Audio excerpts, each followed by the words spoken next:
अस्सलाम वालेकुम जी। सबसे पहले मैं आप लोगों का बहुत ज़्यादा शुक्रिया अदा करना चाहती हूँ जिस तरह कमेंट्स में आप मेरी हौसला अफजाई करते हैं और मेरी रेसिपीज़ को पसंद करते हैं। आज मैं बनाने लगी हूँ बहुत डिफरेंट तरीके के साथ चिकन के शामी कबाब। आप इसे मटन और बीफ के साथ भी बना सकते हैं और इस दुआ के साथ हम इसको बनाना शुरू करते हैं कि जहाँ रहें हंसते रहें और हंसाते रहें। तो चलें जी, इसे मिल के बनाते हैं। और यहाँ पे देखें जी, आज बहुत डिफरेंट तरीके के साथ में शामी कबाब की रेसिपी आपके साथ शेयर करने लगी हूँ। आज मैं बोनलेस चिकन के साथ शामी कबाब बनाऊंगी और यहाँ पे मैंने 3 पाव के जितना बोनलेस चिकन ले लिया। ये इसे मैं प्रेशर कुकर में डाल दूंगी और इसके साथ ही तकरीबन 1 प्याली के जितनी चने की दाल थी, इसे नीम गर्म पानी के साथ मैंने 1 घंटा पहले भिगो लिया। ये इसके अंदर चली जाएगी और इसके साथ कुछ साबुत मसाले इसमें मैं ऐड कर दूंगी। यहाँ पे मैं 3 बड़ी इलायचियाँ लेने लगी हूँ। 3-4 टुकड़े मैंने लौंग के ले लिए, 2 सब्ज़ इलायचियाँ ले ली हैं और 2 टुकड़े मैंने दालचीनी के ले लिए, 3-4 लौंग ले लिए। ये इसमें चले जाएंगे और इसके साथ ही एक मैंने छोटे साइज़ का प्याज ले लिया, इसे छील लिया। ये इसके अंदर मैं इस तरह रख दूँगी और इसके साथ ही 3 सब्ज़ मिर्चें ये इसमें चली जाएंगी और 1 लहसुन की पोथी दरमियाने साइज़ की ये इसमें चली जाएगी। और यहाँ पे इसके साथ ही मैं कुछ मसाले ऐड कर दूँगी। तो मसालों के अंदर सबसे पहले मैं 1.5 टीस्पून के करीब नमक डाल दूँगी और 1.5 टीस्पून इसमें मैं कुटी हुई मिर्च डाल दूँगी और इसके साथ ही आधा टीस्पून के करीब इसमें मैं हल्दी का डाल दूँगी और इसके साथ ही 1 टीस्पून भर के मैं सूखे धनिए का डाल दूँगी, पिसा हुआ सूखा धनिया ये। और इसके साथ ही 1 टीस्पून के करीब इसमें मैं ज़ीरा डाल दूँगी और आधा टीस्पून के करीब इसमें मैं ये पिसी हुई रेड मिर्च डाल दूँगी और पानी इसमें थोड़ा सा मैं और डालती हूँ। 1 गिलास के जितना पहले इसमें पानी गया, तकरीबन आधा कप के जितना इसमें मैं अब पानी डाल दूँगी। अभी मैंने कुकर को चूल्हे पे नहीं रखा, इसको मैं लगाती हूँ वेट और जब विसल बजेगी तो विसल बजने के 10 मिनट बाद में मैं चूल्हा बंद कर दूँगी। तो फिर मैं आपको दिखाती हूँ। और यहाँ पे देखें जी, विसल को बजते हुए तकरीबन 8 मिनट हो गए। अब मैं चूल्हा बंद करती हूँ और विसल इसकी खोलती हूँ। अब मैं इसका ढक्कन खोलती हूँ और यहाँ पे देखें जी, पानी सारा ड्राई हो गया है और चिकन भी हमारा अच्छी तरह गल गया है और दाल भी अच्छी तरह गल गई। इसमें से मैं ये दालचीनी के जो टुकड़े ये भी निकाल लूँगी, साबुत जितने मसाले ये मैं सारे बाहर निकाल लेती हूँ। तो फिर मैं आपको दिखाती हूँ।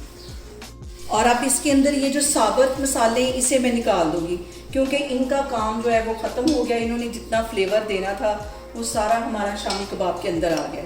ये सारे मैं बाहर निकाल लूँगी। और यहाँ पे देखें, जो मैंने साबुत लहसुन की पोथी डाली थी, लहसुन सारा अच्छी तरह गल गया, उसके छिलके सारे इकट्ठे ही हैं। इसको भी मैं बाहर निकाल लूँगी और इसको अच्छी तरह चम्मच की हेल्प से मैं इसको मैश कर लूँगी। और यहाँ पे देखें जी, लहसुन और अदरक का जो पेस्ट है, इस पॉइंट पे भी मैं आके डालूँगी। इस टाइम पे डालने से इसका फ्लेवर जो है शामी कबाब में बहुत मज़े का आएगा।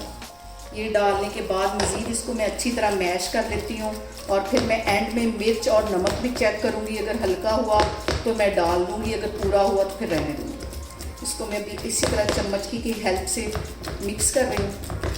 और अब इसके अंदर मैं डाल दूँगी 1 टीस्पून के करीब गरम मसाला और मिर्च मुझे थोड़ी सी हल्की लगी थी, आधा टीस्पून के करीब इसमें मैं ये डाल दूँगी। ये सारी चीज़ें डालने के बाद भी इसको अच्छी तरह मिक्स कर लेना है और जैसे ये ठंडा होगा तो फिर इसके अंदर मैं अंडे डालूंगी और फिर हम इसके शामी कबाब बनाएंगे।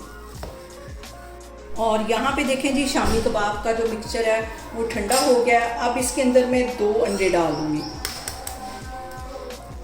इस पॉइंट पे अगर हम अंडे डालेंगे तो हमारे जो कबाब हैं बहुत ही क्रिस्पी बनेंगे। ये डालने के बाद इसको अच्छी तरह मिक्स कर लेना है। और यहाँ पे देखें जी, सारा जो ये शामी कबाब का मिक्सचर है, इसे मैंने चॉपर में डाल के अच्छी तरह चॉप कर लिया है। अब हम इसकी शामी कबाब बनाते हैं। और यहाँ पे शामी कबाब बनाने के लिए इसका जो शामी कबाब का सांचा मिलता है वो मैं ले लूँगी। अगर आप चाहें तो हाथों से भी आराम से बना सकते हैं, मैं आपको हाथ से भी बना के दिखाती हूँ और इसके साथ भी। तो सबसे पहले इसको गीला कर लेना थोड़ा सा और इसके अंदर इसको डाल के अच्छी तरह दबा देना है, प्रेस कर देना है। इससे ये होगा कि जैसे शेप एक ही तरह की हमारी जो शामी कबाब की शेप है वो आ जाएगी।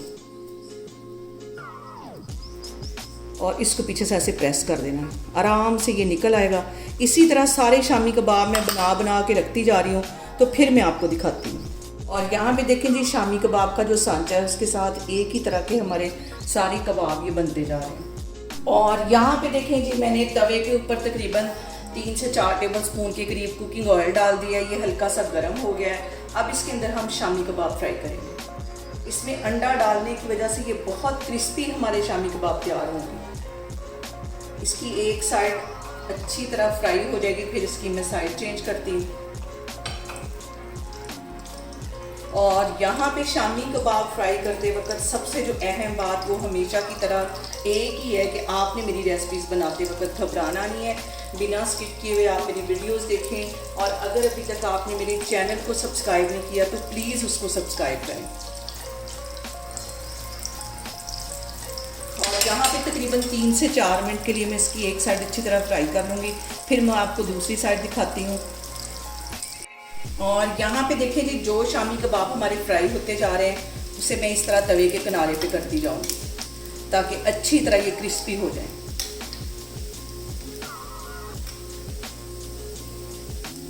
यहाँ पे देखें जी, मज़ेदार से हमारे शामी कबाब तैयार हो गए।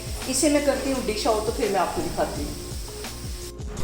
और यहाँ पे देखें जी, मज़ेदार से हमारे शामी कबाब बन के तैयार हो गया। बहुत डिफरेंट तरीके के साथ मैंने इसकी रेसिपी आपके साथ शेयर की है।